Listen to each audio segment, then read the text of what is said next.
آقای دکتر من قبلا عاشق یکی بودم، بعد اسمش رو بدنم تتو کردم. الان میخوام با یکی دیگه ازدواج کنم. این تتو رو باید چیکار کنم رو بدنم؟ خب چه اسمی رو تتو کردی رو بدنت؟ عسل. عسل.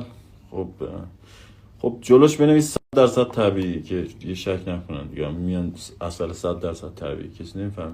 آقای دکتر این که خیلی خیتره. کدوم اسکلی رو بدنش تتو میزنه عسل 100% طبیعی؟ همون اسکلی که رو بدنش عسل رو تتو میکنه.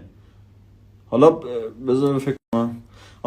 ببین با این ازدواج نکن، خب با یکی دیگه ازدواج کن که اسمش عسل باشه. برو تو شهر بگرد ببین هر کی اسمش عسل بود بگیرش که دیگه اگه گفت بگو به خاطر تو این کار کردم.